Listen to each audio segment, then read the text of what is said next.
नमस्कार, DD news पर आप देख रहे हैं समाचारों का बुलेटिन। मैं हूं लाल चंद्र सिंह। देश और दुनिया की तमाम बड़ी खबरें देखेंगे। सबसे पहले इस समय की हेडलाइंस। पीएम मोदी ने ममता सरकार पर बोला हमला, कहा टीएमसी का भ्रष्टाचार हो चुका है बेनकाब। पीएम मोदी ने घुसपैठ को बताया बंगाल के लिए बड़ी चुनौती, कहा भाजपा सरकार के आते ही होगी घुसपैठियों पर कार्रवाई। प्रधानमंत्री मोदी ने देश को दी पहली वंदे भारत स्लीपर ट्रेन की सौगात। पश्चिम बंगाल के मालदा में 4 अमृत भारत एक्सप्रेस ट्रेन को भी दिखाई हरी झंडी। 3,250 करोड़ रुपए से भी अधिक लागत की परियोजनाओं का किया शुभारंभ।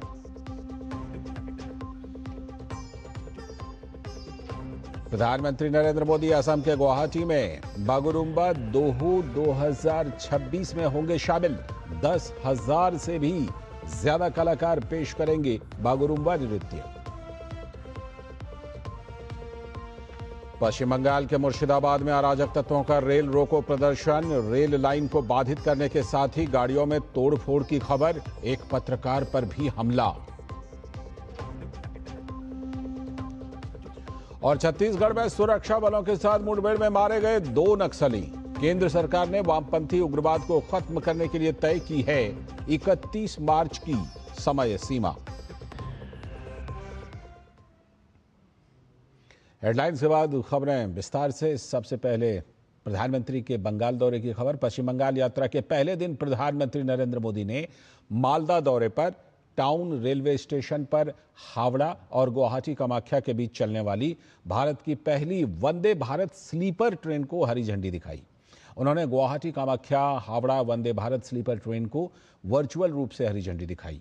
पीएम मोदी ने एक सार्वजनिक समारोह में 3,250 करोड़ रुपए से भी अधिक की लागत वाली कई रेल और सड़क अवसंरचना परियोजनाओं की आधारशिला रखी और उन्हें राष्ट्र को समर्पित भी किया, जिसमें वर्चुअल माध्यम से 4 नई अमृत भारत एक्सप्रेस ट्रेनों को हरी झंडी भी दिखाना शामिल रहा। प्रधानमंत्री ने कहा कि आज से भारत में वंदे भारत स्लीपर ट्रेन की शुरुआत हो रही है। ये नई वंदे भारत स्लीपर ट्रेन यात्रा को और आरामदायक बनाएगी।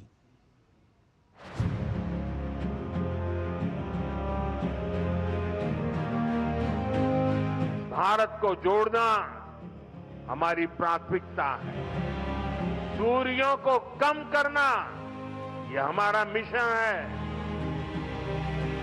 आज मालदा से पश्चिम बंगाल की प्रगति को गति देने का अभियान और तेज हुआ है। पश्चिम बंगाल के विकास से जुड़े अनेक प्रोजेक्ट्स का शिलान्यास और लोकार्पण हुआ है। नई रेल सेवाएं पश्चिम बंगाल को मिली हैं। इन प्रोजेक्ट से यहां के लोगों के लिए यात्रा आसान होगी और व्यापार कारोबार भी आसान बनेगा। यहां जो ट्रेन मेंटेनेंस से जुड़ी नई सुविधाएं बनी हैं, इससे बंगाल के नौजवानों को नए अवसर मिले। साथियों, बंगाल की इस पावन भूमि से आज भारतीय रेल के आधुनिकीकरण की तरफ एक और बड़ा कदम उठाया गया। आज से भारत में वंदे भारत स्लीपर ट्रेनों की शुरुआत हो रही है। ये नई वंदे भारत स्लीपर ट्रेन देशवासियों के लंबे सफर को और आरामदायक बनाएगी, शानदार बनाएगी, यादगार बनाएगी।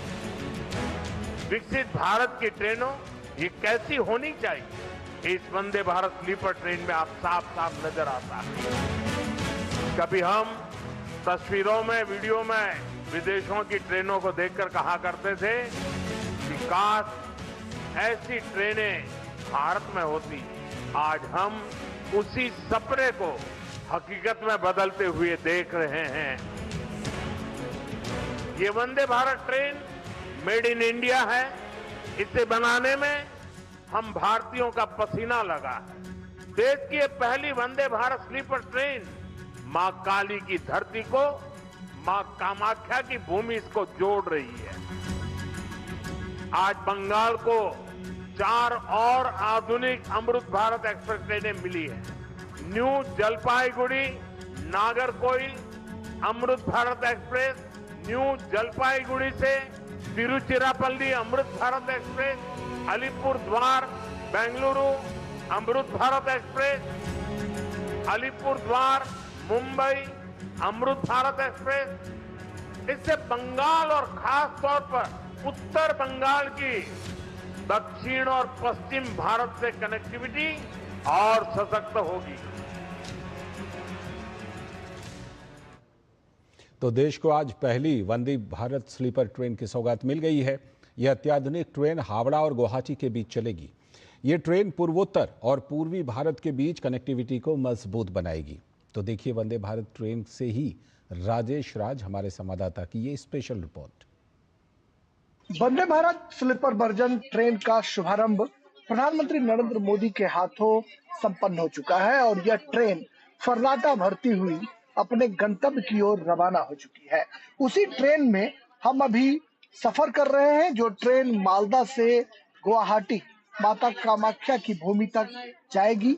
और इस ट्रेन में जो सफर करने वाले मुसाफिर हैं, आप देखिए कि अत्याधुनिक सुविधाओं का आनंद उठा रहे हैं। जो महिलाएं हैं बड़ी तादाद में इस ट्रेन में सफर कर रही हैं और इस ट्रेन में तमाम तरह की लग्जरियस जो सुविधाएं हैं उसको बहाल की गई हैं।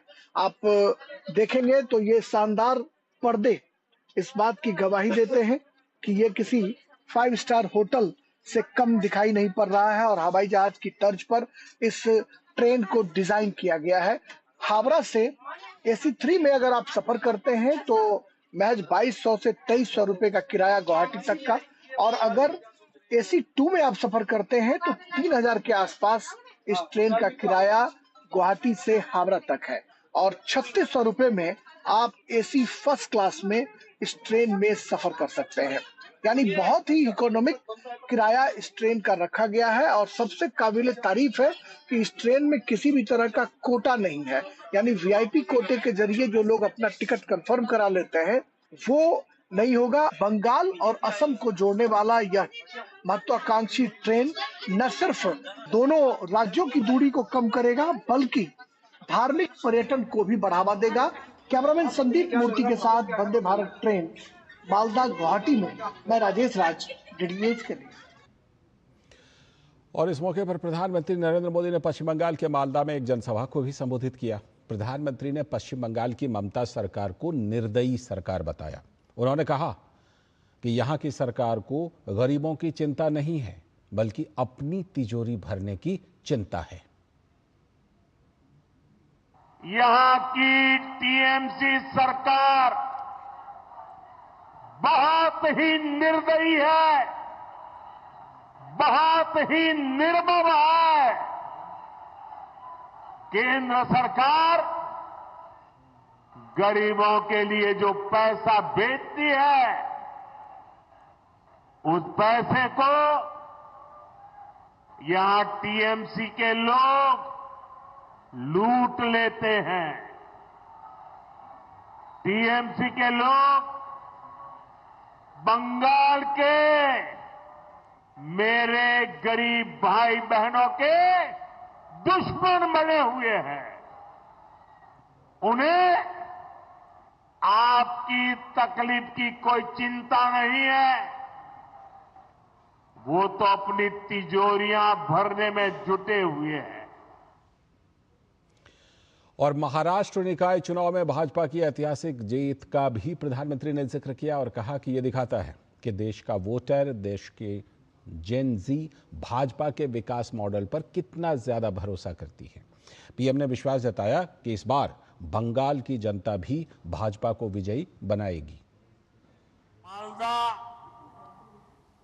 उस पर TMC की दुर्नीति, TMC के भ्रष्टाचार की दोहरी मार पड़ रही है। बाढ़ राहत के नाम पर कैसा कैसा खेल हुआ है आप लोग जानते हैं। मैं कुछ दिन पहले ही मीडिया में यहां मालदा में बाढ़ राहत की CAG रिपोर्ट देख रहा था। CAG रिपोर्ट इस देश में बहुत महत्वपूर्ण दस्तावेज होता है। आपको बाढ़ राहत का पैसा नहीं दिया गया, लेकिन TMC के चहेतों के खाते में 40-40 बार बाढ़ राहत का पैसा भेजा गया, कितने ही ऐसे लोगों को लाखों रुपए बांट दिए गए जो इसके हकदार नहीं थे। यानी जिन पर संकट आया उनको कुछ नहीं मिला, और जो टीएमसी के समर्थक थे उन लोगों ने बाढ़ जैसे संकट में भी गरीब पीड़ितों का पैसा लूट लिया। मैं आज मालदा की धरती से डंके की चोट पर कह रहा हूं, बंगाल में भाजपा की सरकार बनते ही टीएमसी के ऐसे सारे काले कारनामे बंद किए जाएंगे। साथ ही पीएम ने घुसपैठ को लेकर भी बंगाल की ममता सरकार पर प्रहार किया। पीएम ने टीएमसी पर घुसपैठियों को बचाने का आरोप लगाया। बंगाल के सामने एक बहुत बड़ी चुनौती घुसपैठ की है। टीएमसी के नेता, टीएमसी का सिंडिकेट सालों से यहां घुसपैठियों को बसाने, उन्हें वोटर बनाने का खेल खेल रहा है। जो घुसपैठिए हैं वो गरीब का हक छीनते हैं, नौजवानों का काम छीनते हैं, बहनों बेटियों पर अत्याचार करते हैं और देश में आतंक और अन्य अपराधों को बढ़ावा दे रहे हैं। और प्रधानमंत्री नरेंद्र मोदी पश्चिम बंगाल के बाद गुवाहाटी के सरोसजाई स्टेडियम में पारंपरिक बोडो सांस्कृतिक कार्यक्रम में भाग लेंगे। प्रधानमंत्री गुवाहाटी के सरोसजाई स्टेडियम में बोडो समुदाय की समृद्ध विरासत के उत्सव ऐतिहासिक सांस्कृतिक कार्यक्रम बागुरुम्बा दोहो 2026 में भाग लेंगे। तो इस अवसर पर बोडो समुदाय के 10,000 से भी अधिक कलाकार एक साथ बागुरुम्बा नृत्य प्रस्तुत करेंगे। इस कार्यक्रम में राज्य के 23 जिलों के 81 विधानसभा क्षेत्रों के कलाकार भाग लेंगे। बागुरुम्बा बोडो समुदाय के लोक नृत्यों में से एक है जो प्रकृति से प्रेरित है। यह नृत्य खिलते फूलों का प्रतीक है और मानव जीवन तथा प्राकृतिक जगत के बीच सामंजस्य दर्शाता है। पारंपरिक रूप से युवा बोडो महिलाएं ये नृत्य करती हैं, जिसमें पुरुष संगीतकार के रूप में संगत करते हैं। यह नृत्य तितलियों, पक्षियों, पत्तियों और फूलों की नकल करते हुए कोमल प्रवाहमय गतियों से परिपूर्ण होता है। नृत्य प्रदर्शन आमतौर पर समूहों में आयोजित किए जाते हैं, जो वृत्त या पंक्तियां बनाकर दृश्य सुंदरता बढ़ाते हैं। बागुरुम्बा नृत्य का बोडो लोगों के लिए गहरा सांस्कृतिक महत्व है। यह शांति, उर्वरता, आनंद और सामूहिक सद्भाव का प्रतीक है और बोडो नववर्ष बुएसागु और डोमासी जैसे त्योहारों से निकटता से जुड़ा हुआ है। और प्रधानमंत्री कार्यालय ने सोशल मीडिया प्लेटफॉर्म एक्स पर केंद्रीय राज्य मंत्री पवित्रा मार्घेरिटा का पोस्ट शेयर कर असम के अभूतपूर्व विकास का जिक्र किया। पीएमओ ने लिखा, केंद्रीय राज्य मंत्री पवित्रा मार्घेरिटा ने पिछले 11 वर्षों में असम में शांति, संस्कृति और बुनियादी ढांचे के क्षेत्र में हुए महत्वपूर्ण सुधारों के बारे में लिखा है। उन्होंने एक ऐसे विकास मॉडल पर जोर दिया है जो आर्थिक विकास और पर्यावरणीय जिम्मेदारी के बीच संतुलन बनाए रखता है, क्योंकि राज्य 2047 तक विकसित भारत के विजन के अनुरूप विकसित असम की ओर निरंतर अग्रसर है। और केंद्रीय राज्य मंत्री पवित्रा मार्घेरिटा ने एक्स पर असम के विकास के लिए पीएम मोदी के विजन की सराहना करते हुए लिखा, पीएम मोदी के दृष्टिकोण ने असम को भारत की विकास गाथा के केंद्र में रखा है, जो बुनियादी ढांचे पर आधारित विकास, आर्थिक गति और भविष्य के लिए आत्मविश्वास से भरे रोडमैप के माध्यम से संभव हुआ है। अभी समय है एक ब्रेक का। ब्रेक के बाद लौटेंगे तो देखेंगे कुछ और बड़ी खबरें।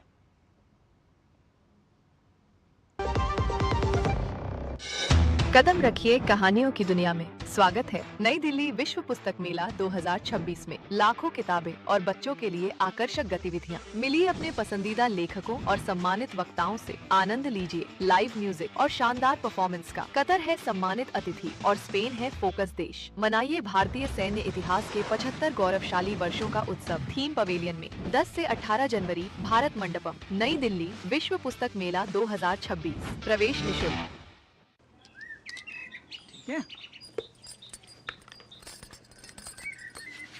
फिर से सो मत जाना, गिर जाओगी किसी दिन। ठीक है।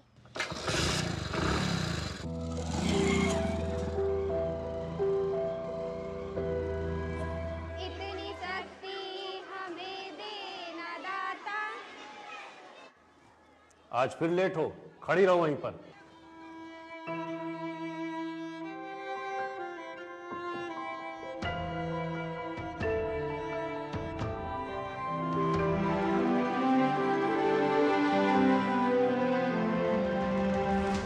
अरे अब इसकी कोई जरूरत नहीं है। काहे?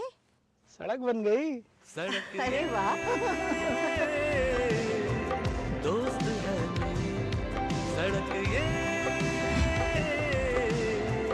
दोस्त है मेरी। टिंग टिंग, आपके लिए एक फेस्टिवल ऑफर है। QR कोड स्कैन करो, UPI पिन डालो और 10,000 रुपए आपके बैंक अकाउंट में। पिन डालूंगा तो पैसा खट से आएगा नहीं, झट से कट जाएगा। मैं मूर्ख नहीं हूँ। तालियां। UPI कहता है UPI पिन पैसे भेजने के लिए होता है, पाने के लिए नहीं। इस बात को याद रखें और कहें मैं मूर्ख नहीं।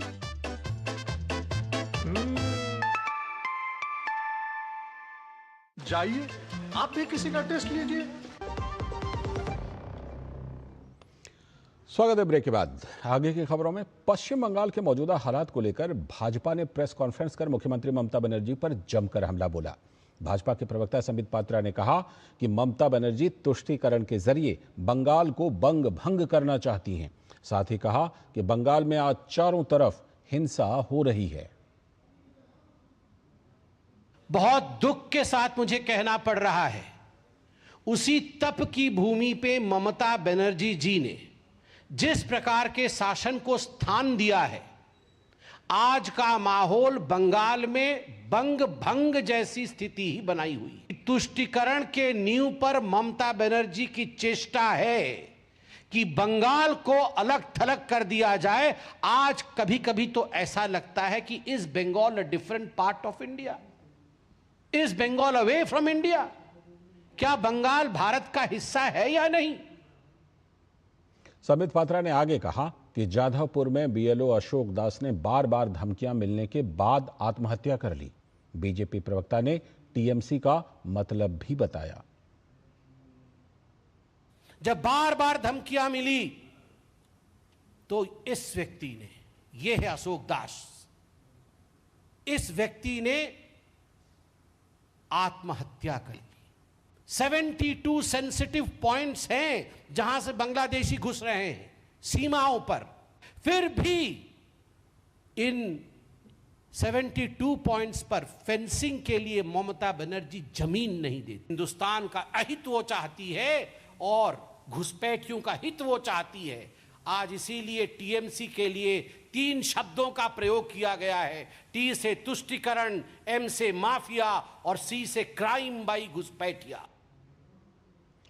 अगली खबर, विदेश मंत्रालय के प्रवक्ता रणधीर जायसवाल ने ब्रिक्स नौसैनिक अभ्यास में भारत की गैर भागीदारी पर मीडिया के सवालों के जवाब में स्पष्ट किया कि यह अभ्यास पूरी तरह दक्षिण अफ्रीका की पहल थी और इसमें सभी ब्रिक्स सदस्य शामिल नहीं थे। भारत ने इसमें हिस्सा नहीं लिया क्योंकि यह कोई नियमित या संस्थागत ब्रिक्स गतिविधि नहीं थी। जायसवाल ने बताया कि भारत जिस नियमित अभ्यास में भाग लेता है वह IB समर है, जिसमें भारत, ब्राजील और दक्षिण अफ्रीका शामिल हैं। इसका पिछला संस्करण अक्टूबर 2024 में आयोजित हुआ था। और बात पश्चिम बंगाल के SIR की। बंगाल में चुनाव आयोग ने फॉर्म 7 जमा करने के नियम स्पष्ट कर दिए हैं। यदि कोई व्यक्ति संबंधित विधानसभा क्षेत्र का मतदाता है तो वो फॉर्म 7 जमा कर सकता है। एक व्यक्ति अधिकतम कितने फॉर्म जमा कर सकता, इसकी कोई निश्चित संख्या निर्धारित नहीं है, लेकिन अगर कोई व्यक्ति 5 से अधिक आपत्तियां दर्ज कराता है तो ERU इसकी जांच करेंगे। बीजेपी ने कुछ जिलों में फॉर्म 7 जमा ना किए जाने के विरोध में प्रदर्शन किया था।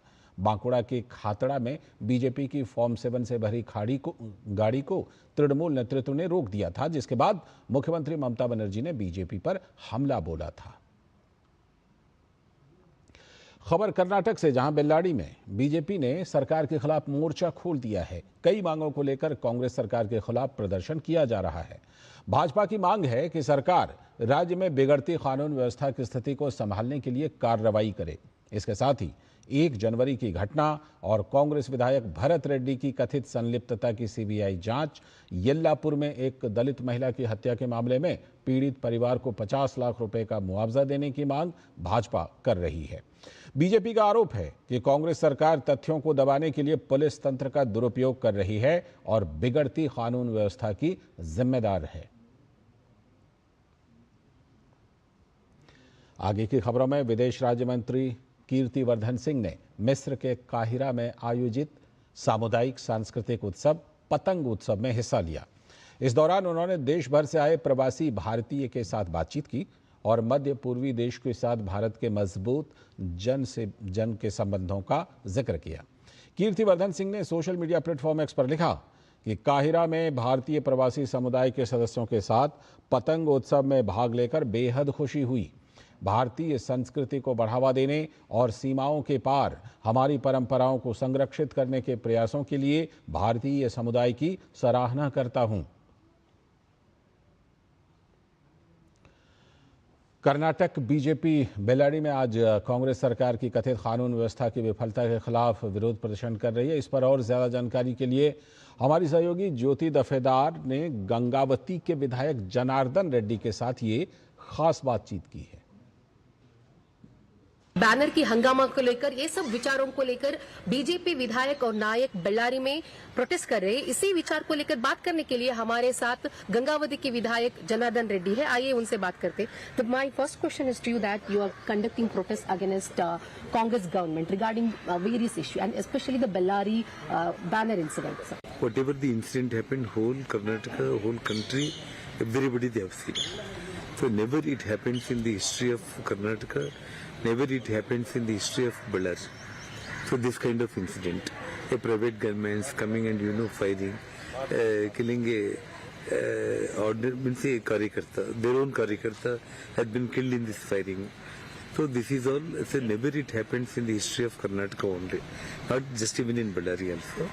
So we demand the arrest of Nara Bharat Reddy. Even after 15 days also, today government they have arrested only 3 private gunmen. So the 3 private gunmen belongs to whom? They belongs to Mr. Nara Bharat Reddy only. So why they have not arrested Nara Bharat Reddy? And this has to be transferred to the CBI. Police inquiry, we don't even believe by the state government. So this has to be inquired by CBI only. How you are going to take it further? Will you conduct any padayatra from Bellary to Bangalore?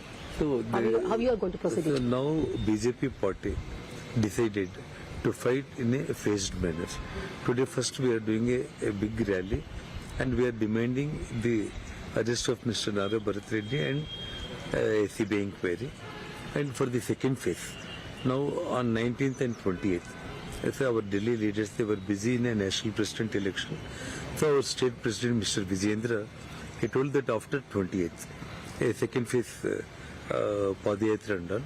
Already the entire state leaders core committee, they have decided to do a Padayatra against this government about this our Bellary incident, and because so many incidents happen in this state with all those from Bellary to Bangalore. So now they are going after 28th. So after this national president election only.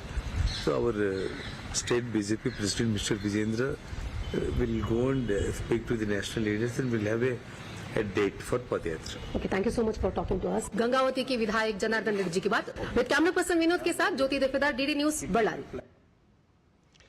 खबर उत्तराखंड की, जिसकी स्थापना के 25वें वर्ष पर उप देहरादून में जागरण forum का आयोजन हुआ। इसमें उपराष्ट्रपति सीपी राधाकृष्णन और उत्तराखंड के मुख्यमंत्री पुष्कर सिंह धामी समेत कई गणमान्य लोग शामिल हुए। उत्तराखंड संभावनाओं का नया द्वार, नए विचार, नई दिशा, नया स्वरूप, इसी विषय पर चर्चा में उपराष्ट्रपति ने कहा कि उत्तराखंड राज्य भारत के लोकतंत्र की मजबूत आवाज है और भारत की आध्यात्मिक परंपरा का ध्वजवाहक है। यह राज्य बलिदान, देश सेवा, समर्पण और देशभक्ति की मिसाल है। साथ ही सत्यम शिवम सुंदरम का उद्घोष करता है। State that embodies the spirit of sacrifice, resilience and national service. When I was coming with our governor was telling 17% of the officers are from Uttarakhand. That shows the great patriotism what they are showing. Devbhoomi Uttarakhand reflects the essence of Satyam Shivam Sundaram, that is the truth, spirituality and beauty. खबर पश्चिम बंगाल से, जहां मुर्शिदाबाद जिले के बेलडांगा में आज फिर से rail रोको प्रदर्शन देखने को मिला। रेल लाइन को बाधित करने के साथ साथ गाड़ियों में भी तोड़फोड़ की खबर है। कृष्णनगर से लाल गोला के बीच ट्रेनों की आवाजाही को बंद कर दिया गया है। स्थिति को संभालने के लिए कोलकाता से मुर्शिदाबाद के लिए आरपीएफ और आरपीएसएफ भेजी जा रही है। इतना ही नहीं, यह प्रदर्शन कितना हिंसक है इसका अंदाजा इसी बात से लगाया जा सकता है कि आज बेलडांगा थाने से सटे राष्ट्रीय राजमार्ग पर सड़क जाम की खबर कवर करने गए एक और पत्रकार पर हमला किया गया। खबर छत्तीसगढ़ से, जहां बीजापुर में सुरक्षा कर्मियों को बड़ी कामयाबी मिली है। नेशनल पार्क इलाके के घने जंगलों में नक्सल विरोधी अभियान के दौरान सुरक्षा बलों और नक्सलियों के बीच मुठभेड़ में 2 नक्सली मारे गए, जिसमें टॉप कमांडर पापा राव भी मारा गया। पापा राव का ढेर होना सुरक्षा जवानों के लिए बड़ी उपलब्धि है। पापा राव छत्तीसगढ़ के सुकमा जिले का रहने वाला था। माना जा रहा है कि पापा राव की मौत से दक्षिण पश्चिम बस्तर का क्षेत्र नक्सल मुक्त हो जाएगा। मौके से सुरक्षा बलों ने 2 AK-47 बरामद की है। नक्सली गतिविधि की खुफिया जानकारी मिलने के बाद डिस्ट्रिक्ट रिजर्व गार्ड यानी डीआरजी और एसटीएफ के जवान इलाके में तलाशी अभियान चला रहे थे। सशस्त्र बल दिवस के अवसर पर रियाद में भारतीय दूतावास की ओर से विशेष कार्यक्रम का आयोजन किया गया। अपने देश के प्रति शहादत देने वाले सुरक्षा बलों को इसमें श्रद्धांजलि दी गई। इस कार्यक्रम में भारतीय राजदूत सुहेल अजाज खान, सम्मानित पूर्व सैनिक, उनके परिवार के सदस्य, भारतीय समुदाय के सदस्य, भारतीय स्कूलों के छात्र और दूतावास अधिकारी उपस्थित थे। राजदूत खान ने अपने संबोधन में भारत के पूर्व सैनिकों की त्याग और पराक्रम को याद किया और संयुक्त राष्ट्र शांति सेना मिशनों में भारतीय बलों के अंतर्राष्ट्रीय योगदान की सराहना की। कार्यक्रम में पूर्व सैनिकों ने अपनी सेवा का अनुभव साझा किया। कार्यक्रम का एक प्रमुख आकर्षण रियाद के भारतीय स्कूलों के छात्रों द्वारा प्रस्तुत देशभक्ति सांस्कृतिक कार्यक्रम था, जिसमें छात्रों ने देशभक्ति गीतों, नृत्य प्रस्तुतियों और भारतीय सशस्त्र बलों के साहस, बलिदान और मूल्यों को दर्शाने वाला नाटक प्रस्तुत किया।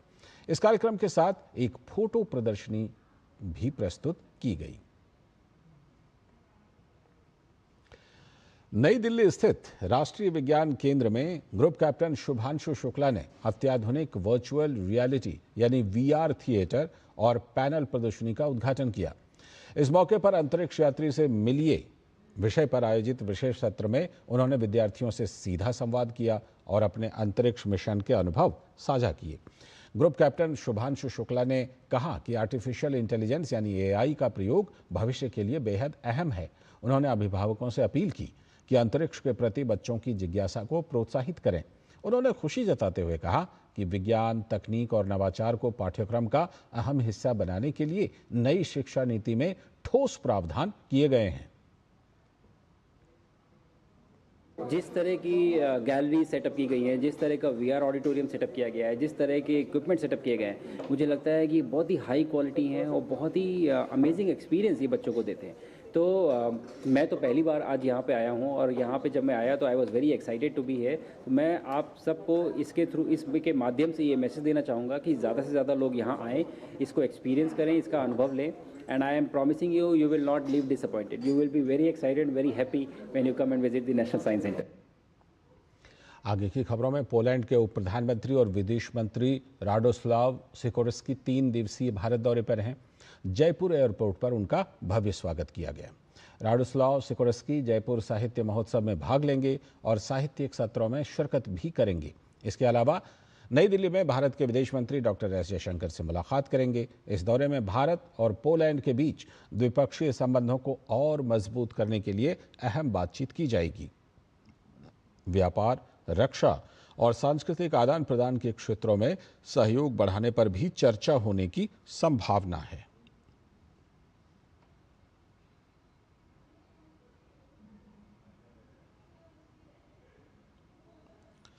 भारतीय नौसेना का प्रथम प्रशिक्षण स्क्वाड्रन 1TS 15 जनवरी 2026 को चांगी नौसैनिक अड्डे सिंगापुर पहुंचा। इसमें INS तिर, INS शार्दुल, INS सुजाता और भारतीय तटरक्षक पोत सारथी शामिल हैं। यह दौरा आसियान भारत समुद्री सहयोग वर्ष 2026 और IONS में भारत के नेतृत्व के अनुरूप है। प्रवास के दौरान भारतीय और सिंगापुर नौसेनाओं के बीच प्रशिक्षण आदान प्रदान, पेशेवर संवाद और सांस्कृतिक गतिविधियां आयोजित की जा रही हैं, जिससे समुद्री सहयोग और क्षेत्रीय साझेदारी को मजबूती मिलेगी। दिल्ली पुलिस ने 3 ऑटो लिफ्टर्स को फिल्मी स्टाइल में गिरफ्तार किया है। इस पूरे ऑपरेशन के दौरान बदमाशों ने पुलिस की टीम पर गाड़ी चढ़ाने की कोशिश की, जिसमें 2 पुलिसकर्मी घायल भी हो गए, लेकिन पुलिस की सूझबूझ से उनको गिरफ्तार कर लिया गया। तो हमारे संवाददाता दिवांशु मल्होत्रा की इस रिपोर्ट को देखिए। ये कोई फिल्मी सीन नहीं है, बल्कि ये तस्वीरें दिल्ली की सड़कों पर कानून और अपराध के बीच असली जंग की है। ये तस्वीरें किसी फिल्म की स्क्रिप्ट का हिस्सा नहीं हैं, बल्कि ये वो पल हैं जब दिल्ली पुलिस और शातिर अपराधियों के बीच सड़क पर आमने सामने की गुत्थम गुत्था हुई थी। जहां एक तरफ बदमाशों की बेकाबू रफ्तार थी, तो वहीं दूसरी तरफ कानून की वो ताकत जिसने जान जोखिम में डालकर अपराधियों को दबोच लिया। एक तरफ बदमाशों की बेकाबू रफ्तार थी, कानून से बच निकलने की हताश कोशिशें थी, तो दूसरी तरफ वर्दी में वो हौसला था जो जान की परवाह किए बिना अपराधियों के सामने डटकर खड़ा रहा। इन तस्वीरों में सिर्फ टकराव नहीं है, बल्कि पुलिस की बहादुरी, सूझबूझ और कर्तव्य निष्ठा की कहानी है।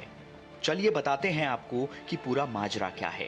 दरअसल पश्चिमी जिला की एंटी ऑटो थेफ्ट स्क्वाड पिछले कई दिनों से पश्चिमी जिले में बढ़ती हाई एंड गाड़ियों की चोरी के मामले में जांच कर रही थी। इसी बीच उनको ये इनपुट मिलता है कि auto lifter Vivek Vihar ITI के पास एक सफेद कार में पहुंचने वाले हैं, जिसके बाद पुलिस ने एक क्रेन के जरिए सड़क पर ट्रैप लगाया और अपराधियों की कार का पीछा किया। लेकिन जब अपराधियों को लगा कि वो चारों तरफ से घिर गए हैं, तो उन्होंने अपनी कार से क्रेन में जोरदार टक्कर मार दी। पीछा करते हुए पुलिस की टीम भी वहां पहुंच गई, लेकिन अपराधियों ने सरेंडर करने की बजाय पुलिस कर्मियों पर ही गाड़ी चढ़ाने की कोशिश की, जिसमें 2 पुलिसकर्मी घायल हो गए। अपराधी यही नहीं रुके, बल्कि उन्होंने भागने की हताश में आम लोगों की गाड़ियों में भी जोरदार टक्कर मारनी शुरू कर दी। लेकिन पुलिस की टीम ने सूझबूझ दिखाते हुए तीनों ऑटो लिफ्टर्स को गिरफ्तार कर लिया। कल रात को इस व्हीकल को वहां के ITI अंडरपास पे नोट किया, तब तुरंत आगे क्रेन की मदद से ट्रैप लगाया। जब बदमाशों ने देखा कि आगे ट्रैप लगाया हुआ है, तो सबसे पहले उन्होंने क्रेन पर ही अपनी वाइट किया सेल्टॉस से टक्कर मारी, लेकिन वहां से वो जा नहीं पाए, वहां से भी वो निकल नहीं पाए। पुलिस के मुताबिक यह गाड़ी फर्जी नंबर प्लेट लगाकर कई हाई एंड गाड़ियों की चोरी के मामले में इस्तेमाल की जा रही थी। जानकारी के मुताबिक ये सफेद कार दिल्ली के मुखर्जी नगर इलाके से सितंबर 2025 में चोरी हुई थी और तभी से इस गाड़ी में बैठकर ऑटो लिफ्टर्स अलग अलग जगह पर चोरी की वारदात को अंजाम दे रहे थे। कार में मशरूर, आकिल और आसिफ सवार थे। मशरूर पर 17, आकिल पर 27 और आसिफ पर पुराने 2 मुकदमे दर्ज हैं। फिलहाल इनसे पूछताछ जारी है। दिवांशु मल्होत्रा, दूरदर्शन समाचार। आगे बढ़ने से पहले समय आ गया एक छोटे से ब्रेक का।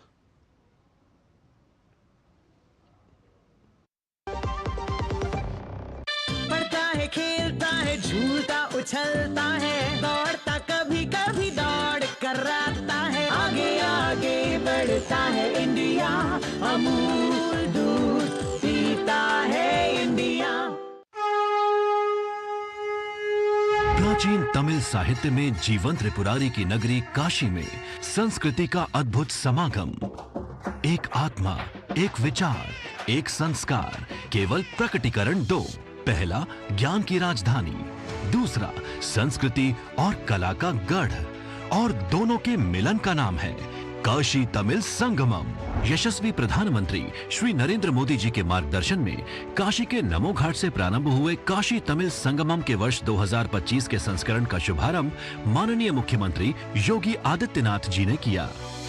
सांस्कृतिक समागम की सतत प्रक्रिया तमिल करकलाम के जरिए हो रही है और प्रगाढ़। काशी तमिल संगमम भारत की सांस्कृतिक, शैक्षिक, आर्थिक और आध्यात्मिक साझेदारी को सशक्त करते हुए एक भारत श्रेष्ठ भारत के संकल्प को साकार कर रहा है।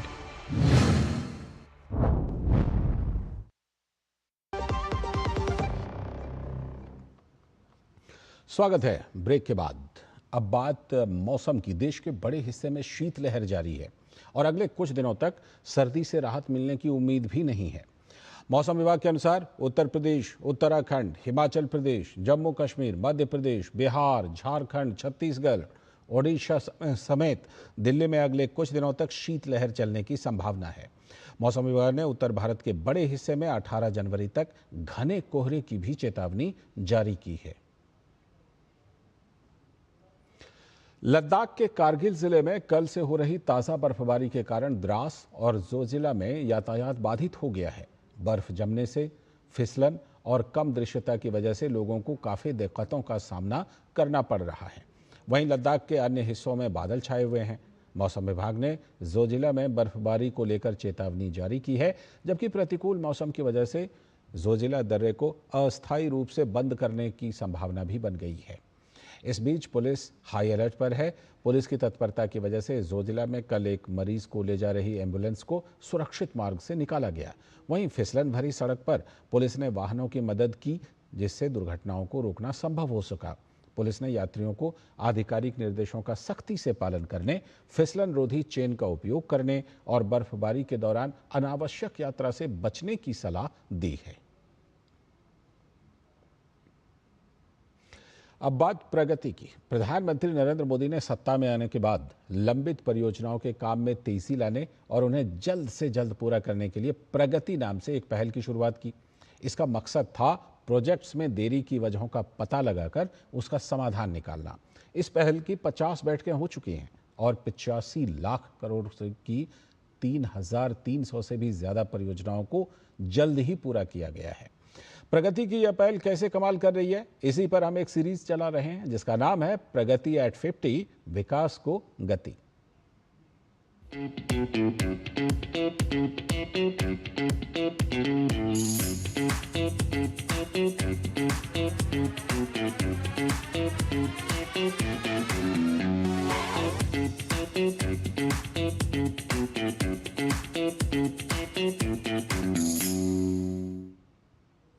आज बात एक रेलवे लाइन की। महाराष्ट्र के उरण शहर और नवी मुंबई क्षेत्र को जोड़ने वाली नेरुल उरण रेलवे लाइन ने स्थानीय यात्रा को आसान और सुरक्षित बना दिया है। प्रगति प्लेटफॉर्म के तहत तेज मंजूरी और समन्वय से इस परियोजना में गति आई, जिससे यात्री सेवा में सुधार हुआ और ट्रैफिक का दबाव कम हुआ। तो देखिए इसी पर हमारी ये खास रिपोर्ट।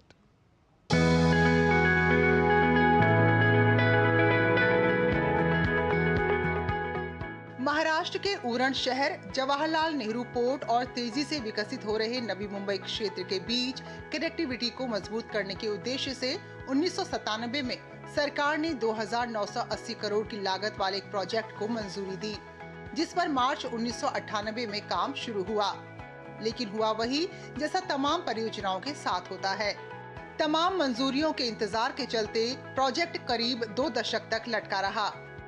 प्रोजेक्ट के अटकने के पीछे जिम्मेदार थी जमीन अधिग्रहण की समस्याएं, जंगल और मैनग्रोव मंजूरी, निर्माण के लिए जरूरी लाइसेंस, ऊर्जा ईंधन की मंजूरियां, राइट ऑफ वे की दिक्कतें और विभिन्न एजेंसियों के बीच समन्वय की चुनौतियां। फरवरी 2017 में प्रगति प्लेटफॉर्म के तहत समीक्षा के समय इस प्रोजेक्ट में सिर्फ 45% काम ही हुआ था। प्रधानमंत्री के निर्देशों के बाद प्रगति के माध्यम से हुए समन्वय से इंडियन रेलवे, CIDCO, महाराष्ट्र सरकार और वन विभाग एक साथ आए, जिससे मंजूरियां तेजी से मिली, जमीन से जुड़े मुद्दे सुलझे और काम को गति मिली। PM की ओर से साफ निर्देश मिले कि फेज 1 दिसंबर 2017 और फेज 2 को जून 2019 तक पूरा किया जाए।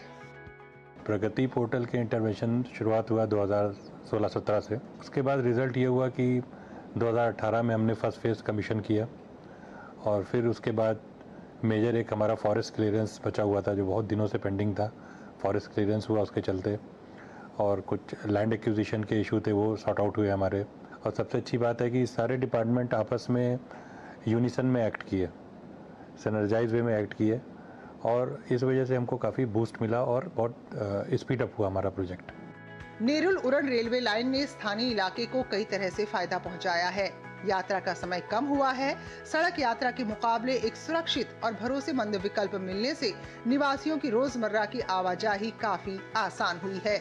कि इसके वजह से ट्रैवल करना हमें आसान हो गया है, पैसा भी बच रहा है, टाइम भी बचता है, और टाइम से हम स्कूल या कहाँ भी जाना है वो टाइम से पहुँचते हैं। इस रेलवे लाइन का पहला चरण वर्ष 2018 में शुरू हुआ, जबकि खारकोपर उरण सेक्शन का उद्घाटन जनवरी 2024 में किया गया। आज यात्री से नए रेल रिंग से संतुष्ट हैं, क्योंकि इससे भरोसेमंद सेवा मिली, सफर का समय घटा और सड़क पर ट्रैफिक के दबाव में भी काफी कमी आई। जब से ये रेलवे स्टेशन बना है तरगर का, तब से मुझे ट्रैवलिंग करने के लिए बहुत आसान हुआ है, बिकॉज ये मेरे को बहुत नजदीक भी गिर रहा है मेरे काम से। ये कॉरिडोर अब स्थानीय निवासियों, पोर्ट कर्मचारियों, उद्योगों के साथ साथ नवी मुंबई अंतर्राष्ट्रीय हवाई अड्डे से जुड़े कर्मचारियों और यात्रियों के लिए एक अहम आवागमन की जीवन रेखा बन चुका है। ये दिखाता है कि कैसे प्रगति प्लेटफॉर्म रुके हुए प्रोजेक्ट्स को नागरिक केंद्रित नतीजों में बदलने में प्रभावी भूमिका निभा रहा है। और रेल कनेक्टिविटी सिर्फ पटरियों से नहीं बनती, बल्कि फैसलों से बनती है। मध्य प्रदेश और महाराष्ट्र को जोड़ने वाली जबलपुर गोंदिया रेल परियोजना इसका बड़ा उदाहरण है। करीब 2 दशकों तक पर्यावरणीय और प्रशासनिक अड़चनों में फंसी ये परियोजना आखिरकार पूरी हुई, और इसके पीछे एक अहम वजह रही प्रधानमंत्री नरेंद्र मोदी की प्रगति समीक्षा बैठकें। कैसे प्रधानमंत्री के सीधे हस्तक्षेप से जंगल, जमीन और विभागीय अड़चनें दूर हुई, इसी पर देखिए ये खास रिपोर्ट।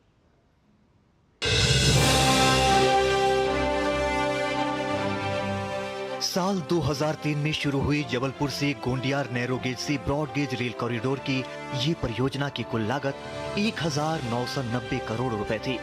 मकसद था मध्य प्रदेश और महाराष्ट्र के आदिवासी और वन क्षेत्रों को मुख्य रेल नेटवर्क से जोड़ना। लेकिन जैसे ही काम घने जंगलों तक पहुंचा, परियोजना फंस गई। सबसे बड़ी बाधा थी वन मंजूरी। 75 हेक्टेयर से ज्यादा वन भूमि के लिए अनुमति नहीं मिली। 27,000 से अधिक पेड़ों की कटाई अटक गई। बालाघाट और नैनपुर जैसे इलाकों में ट्रैक बिछाने का काम ठप पड़ गया। राज्य राजमार्ग को मोड़ने के लिए भी कई विभागों में तालमेल नहीं था। नतीजा, परियोजना सालों तक कागजों में उलझी रही। मार्च 2016 में प्रधानमंत्री नरेंद्र मोदी ने जबलपुर गोंदिया रेल परियोजना को प्रगति यानी प्रधानमंत्री गति और प्रगति निगरानी के तहत लिया। मतलब अब हर अड़चन की सीधी समीक्षा प्रधानमंत्री कार्यालय से हो रही थी। प्रधानमंत्री के निर्देश पर वन मंत्रालय, रेलवे और राज्य सरकारों के बीच सीधा समन्वय शुरू हुआ। जो फाइलें सालों से अटकी थीं, उन पर तय समय सीमा में फैसला हुआ। पेड़ कटाई की चरणबद्ध मंजूरी मिली। क्षतिपूर्ति, वृक्षारोपण और एनपीवी का पालन सुनिश्चित हुआ। माननीय प्रधानमंत्री जी के द्वारा जब यह प्रगति में इसकी समीक्षा की जाने लगी, तो मध्य प्रदेश सरकार, MPRDC और शासन के जो विभिन्न विभाग हैं, उनमें आपसी समन्वय के द्वारा इसका निरंतर परीक्षण और निरीक्षण किया गया। इसके पश्चात सभी विभागों ने समन्वय के साथ इस प्रोजेक्ट को 2021 में कंप्लीट किया। इससे स्थानीय जिले को भी काफ़ी फायदा पहुंचा है। जैसे जैसे मंजूरियां मिली, वैसे वैसे जंगलों के बीच पटरियां बिछती गईं। जो इलाके सालों से छूटे थे, वहां बिना किसी रुकावट के काम पूरा हुआ और आखिरकार मार्च 2021 में Jabalpur Gondia broad gauge corridor पूरी तरह चालू हो गया। इस लाइन से सिर्फ ट्रेनें नहीं चली, विकास चला। माल ढुलाई का खर्च लगभग आधा हुआ। किसानों, खनिज और वन उत्पाद व्यापारियों को नया बाजार मिला। जबलपुर अब सीधे मुंबई, कोलकाता और चेन्नई से जुड़ा है। आदिवासी इलाकों को स्वास्थ्य, शिक्षा और रोजगार से जोड़ने वाली ये नई रेल रेखा बन गई है। इससे मंडला जिले में स्थित कान्हा नेशनल पार्क घूमने आने वाले पर्यटकों की संख्या में भी वृद्धि हुई है। मंडला से जो ये गोंदिया लाइन जो ब्रॉड गेजीकरण का जो काम हुआ, इससे पूरे शहर एवं लोगों में काफ़ी उत्साह और काफ़ी खुशी का माहौल है। पर आने जाने की बहुत कमी थी जी। हमको गोंदिया जाना था तो वहाँ पे जाने की कोई सुविधा नहीं थी। अभी आ जाएंगे और चले जाएंगे, आने जाने का हमको बहुत सुविधा सुरक्षित हो गई आने जाने के लिए। जबलपुर गोंदिया रेल परियोजना ये दिखाती है कि अगर शीर्ष स्तर पर निगरानी हो तो सबसे कठिन पर्यावरणीय और प्रशासनिक चुनौतियां भी हल हो सकती हैं। प्रधानमंत्री नरेंद्र मोदी की प्रगति बैठकें सिर्फ समीक्षा नहीं, अटकी परियोजनाओं को जमीन पर उतारने का मॉडल बन चुकी हैं।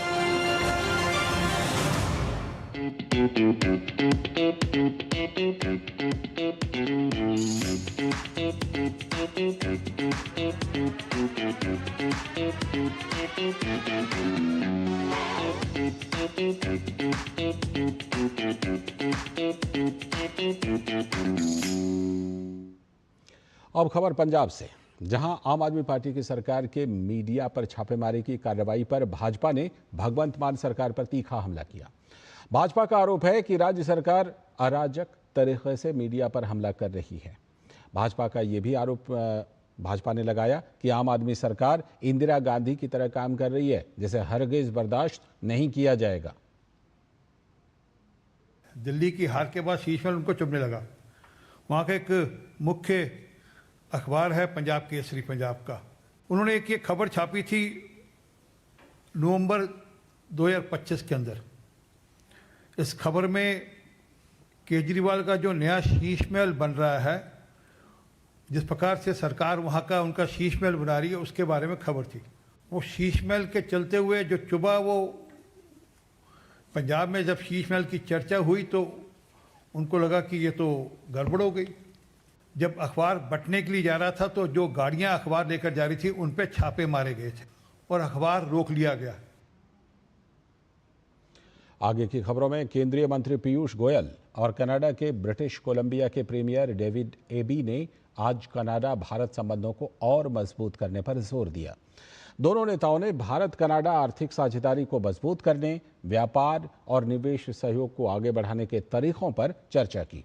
केंद्रीय मंत्री पीयूष गोयल ने एक्स पर पोस्ट कर मुलाकात की तस्वीरें साझा की और बताया कि दोनों नेताओं के बीच महत्वपूर्ण खनिज, मैन्युफैक्चरिंग, स्वच्छ ऊर्जा, टेक्नोलॉजी, शिक्षा, रक्षा और इनोवेशन जैसे क्षेत्रों में सहयोग को लेकर भी विचार विमर्श हुआ।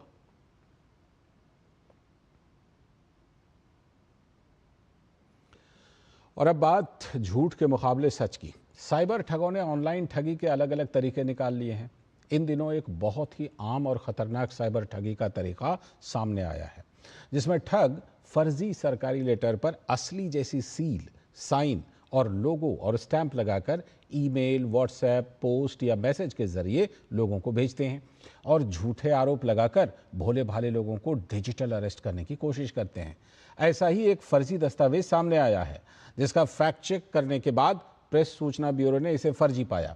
इस लेटर में साइबर ठगों ने कई तरह के झूठे आरोप लगाए थे और लेटर को असली दिखाने के लिए फर्जी स्टैंप और लोगो लगाए थे। पीआईबी ने सोशल मीडिया प्लेटफॉर्म पर जानकारी साझा करते हुए लिखा है कि यह पत्र फर्जी है। भारत सरकार के अधीन किसी भी संगठन द्वारा ऐसा कोई पत्र जारी नहीं किया गया है।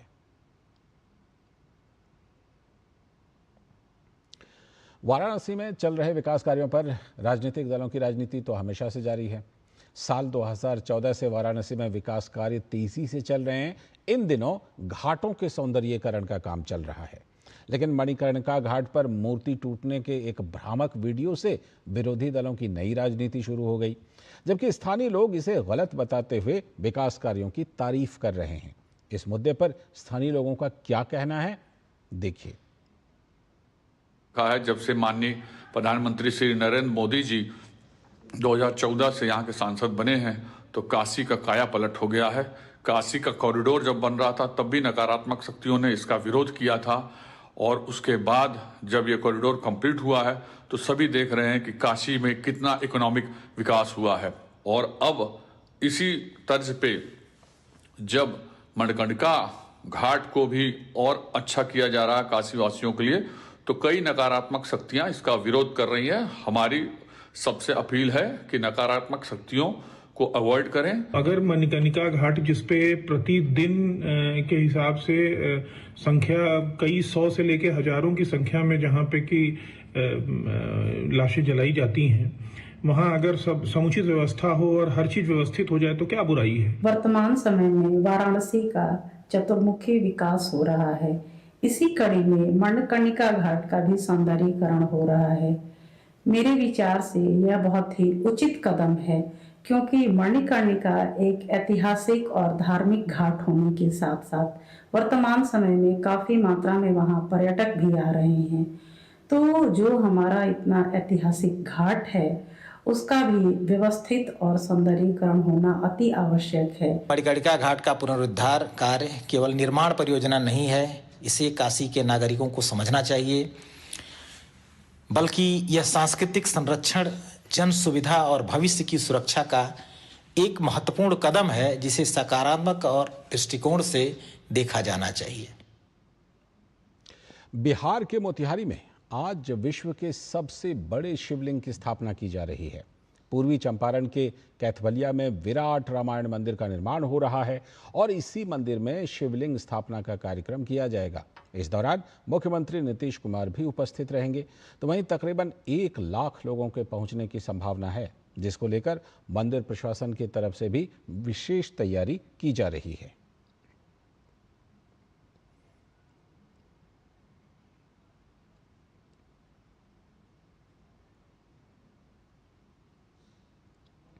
और इस मंदिर के निर्माण में शामिल इंजीनियर संतोष कुमार झा ने बताया कि यह मंदिर अपने आप में अद्भुत होगा। इसमें हर तकनीक और नई सामग्री का इस्तेमाल किया जा रहा है, जो तकरीबन 500 वर्षों तक इसका ख्याल रखेगा। 500 साल यानी कि 500 साल की तरह इसको बनाना है। इसमें विशेष करके क्वालिटी का विशेष ध्यान रखा गया। ये हमारा जैसे है ये इसी 10 के नाम से हम लोग जानते हैं, लेकिन ये है मेन मंदिर। इसी में राम जी का मंदिर, इसी में राम जी का मंदिर है, जो सबसे बड़ा मंदिर यही है। इसमें टोटल 22 मंदिर हैं और सबसे ऊंचा शिखर 270 फीट का होगा। आगे की खबरों में मारुति सुजुकी इंडिया लिमिटेड ने गुजरात सरकार को खोरज में 35,000 करोड़ रुपए के निवेश से एक विशाल कार निर्माण संयंत्र स्थापित करने के लिए निवेश पत्र सौंपा। इस उपलब्धि को लेकर गुजरात के मुख्यमंत्री भूपेंद्र पटेल ने खुशी व्यक्त की। सीएम पटेल ने सोशल मीडिया प्लेटफॉर्म एक्स पर तस्वीर साझा करते हुए कहा कि ये परियोजना प्रधानमंत्री नरेंद्र मोदी के नेतृत्व में संभव हो पाई है। पीएम मोदी के make in India, make for the world vision के तहत गुजरात देश के विनिर्माण पारिस्थितिकी तंत्र को लगातार मजबूत कर रहा है। सीएम ने बताया कि यह गुजरात की नीति आधारित शासन व्यवस्था, विश्व स्तरीय बुनियादी ढांचे और उद्योग अनुकूल पारिस्थितिकी तंत्र में वैश्विक विश्वास को दर्शाता है। गुजरात अब भारत के प्रमुख ऑटोमोबाइल केंद्रों में से एक बनकर वैश्विक निवेशकों के लिए एक पसंदीदा गंतव्य के रूप में उभर रहा है। केंद्रीय मंत्री जितेंद्र सिंह ने पोर्ट ब्लेयर के श्री विजयपुरम में पृथ्वी विज्ञान मंत्रालय के सचिव डॉक्टर एम रविचंद्रन और अन्य अधिकारियों के साथ NIOT अटल महासागर विज्ञान केंद्र एवं प्रौद्योगिकी केंद्र का दौरा किया। उन्होंने सोशल मीडिया पर वीडियो साझा कर इसकी जानकारी दी। यह संस्थान समुद्री संसाधनों से नीली अर्थव्यवस्था को बढ़ावा देने के लिए समुद्री शैवाल की खेती और मछली पालन की प्रयोगशालाएं संचालित करता है।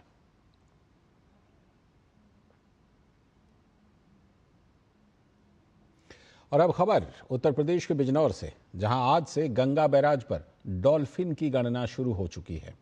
ये कार्यक्रम पर्यावरण मंत्रालय के तहत भारतीय वन्यजीव संस्थान के नेतृत्व में चलाया जा रहा है। पिछले साल गणना नहीं हो सकी थी, मगर 2024 में 52 डॉल्फिन देखी गई थी। इस पहल के तहत वन विभाग के कर्मियों को ट्रेनिंग भी दी गई है। देश में डॉल्फिन के संरक्षण को आगे बढ़ाने के लिए केंद्रीय पर्यावरण, वन और जलवायु परिवर्तन मंत्रालय ने उत्तर प्रदेश के बिजनौर से प्रोजेक्ट डॉल्फिन के तहत नदी और मुहाना डॉल्फिन का दूसरा व्यापक अनुमान शुरू किया। वर्तमान सर्वेक्षण में नए क्षेत्रों को भी शामिल किया जाएगा, जिसमें सुंदरबन और ओडिशा में पाई जाने वाली नई प्रजाति इरावदी डॉल्फिन का अनुमान लगाना भी शामिल है। आपको बता दें कि उत्तर प्रदेश के 13 जिलों के वन कर्मचारियों के लिए बिजनौर में एक प्रशिक्षण कार्यशाला आयोजित की गई थी और समय समय पर आगे ट्रेनिंग का आयोजन शुरू किया जाएगा। सर्वेक्षण की शुरुआत 3 नावों में सवार 26 शोधकर्ताओं के साथ हुई। पहले चरण में सर्वेक्षण बिजनौर से गंगा सागर तक गंगा के मुख्य भाग और सिंधु नदी को कवर करेगा। दूसरे चरण में ये ब्रह्मपुत्र, गंगा की सहायक नदियों, सुंदरबन और ओडिशा को कवर करेगा।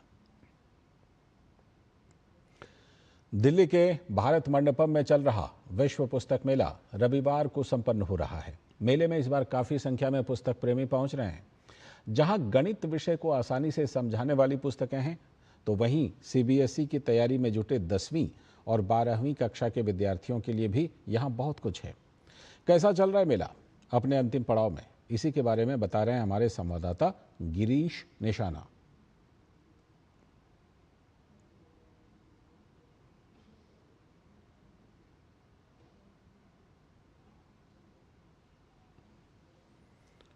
तो ये पुस्तक मेले की तस्वीरें आप देख रहे हैं, जो कि कल संपन्न हो जाएगा और हर उम्र के पुस्तक प्रेमी इस पुस्तक मेले में पहुंच रहे हैं।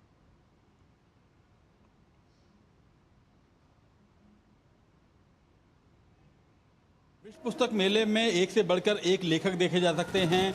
पारिजात जैन भी यहाँ पर पहुँचे हुए हैं, जो आईआईटी दिल्ली और आईआई अहमदाबाद हैं। बात करते हैं। पिछले साल हमने मैथमेटिक्स की 9th to 12th पुस्तकें लिखी थी। इस बार हमने पूरी सीरीज़ लिखी है 6th to 12th, जो कि सीबीएसई स्कूल्स के बच्चों के लिए यूज़फुल होंगी।